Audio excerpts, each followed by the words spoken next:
bicara dengan baik. Kita tuh lebih melihatnya secara general sih, nggak terlalu ngelihat secara spesifik anak ini harus gimana gitu. Walaupun kemarin kita ada kekhawatiran di awal itu memang pada saat pertumbuhan Biel udah 3 bulan, ada dokter sempat mengkhawatirkan kalau Biel ini terlalu cepat pertumbuhannya. Jadi dia itu usia 3 bulan tapi reaksi dan cara berpikir serta responnya dia tuh udah di usia 6 bulanan. Jadi dokter agak khawatir karena kan agak jarang ya anak dengan respon seperti itu. Sebenarnya aku juga bingung khawatirnya ke positif apa negatif. Cuman itu masih ditelusuri, termasuk dilihat dari lingkar kepalanya. Bahkan ubun-ubunnya udah hampir mau nutup. Cuman masih ada sedikit yang terbuka sih, itu yang untungnya. Karena katanya kalau ubun-ubunnya tertutup semua itu kurang bagus katanya sih. Katanya. Jadi dia prosesnya itu termasuk cepet banget Biel ini. Bahkan beberapa kali saya lihat tuh dia pada saat saya gendong, saya mau tengkurupin dia udah mau jalan.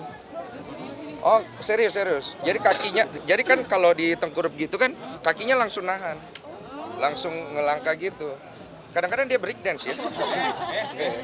Gitu sih. Jadi ini tahun Nataru resmi di Singapura aja atau ada tujuan lain? Ke Singapura paling ketemu keluarga sekaligus aku juga break dulu dari semua kasus-kasus di bumi Indonesia ini.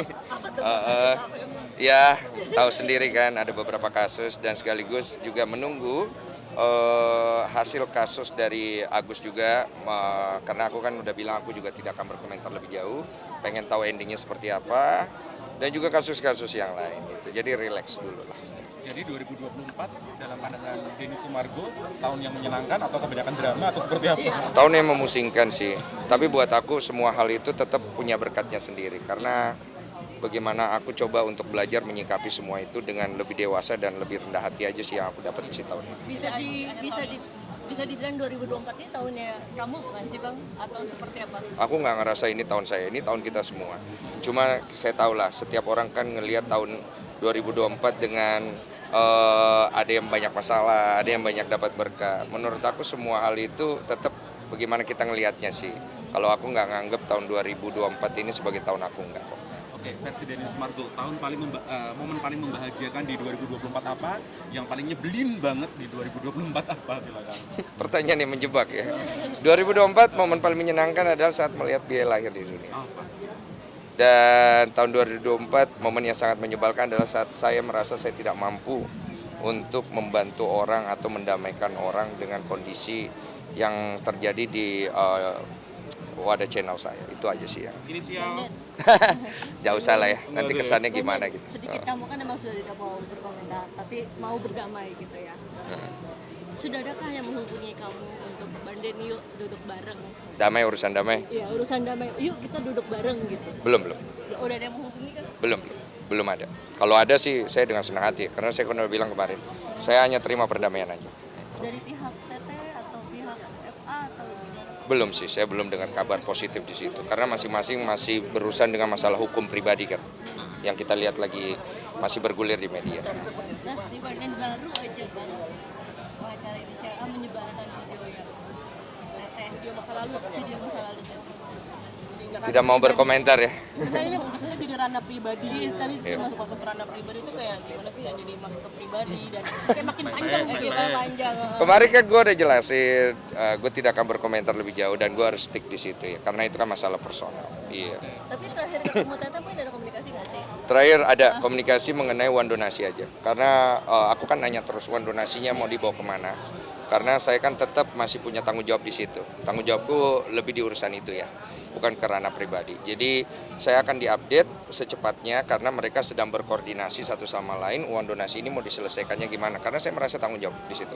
Jadi tetap saya harus diinformasikan supaya saya bisa bertanggung jawab kepada para donatur. Jadi Kemensos sudah tidak ada urusannya lagi tentang uang donasi itu seperti apa? Kemensos masih tetap mengawasi itu karena terakhir update yang saya dapat dari Pak Menteri bahwa beliau tetap memantau itu dari jauh dan berharap Mas Denny dan beserta tim yang lain bisa menyelesaikan ini dengan baik karena tetap diawasi oleh Kemensos.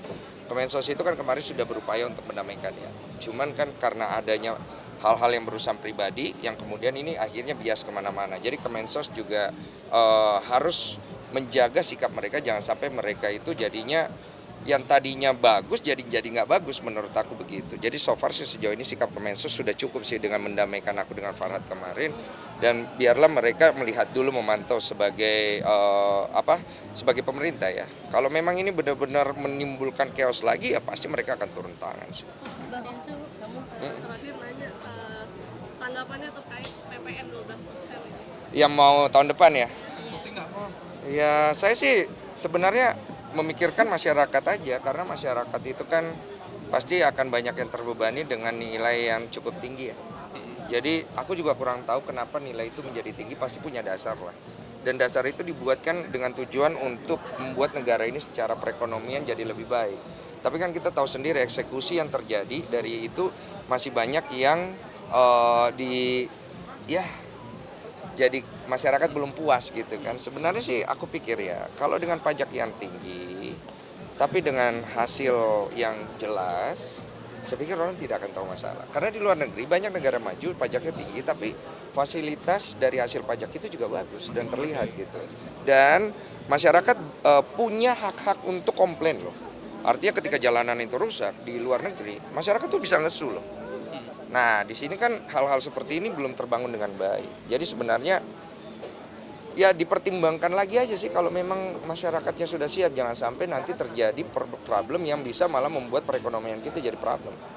Itu sih. Bang Den, tapi kamu balik lagi ke bisnis ya. Bang, Sini perekonomian sini Agus ya.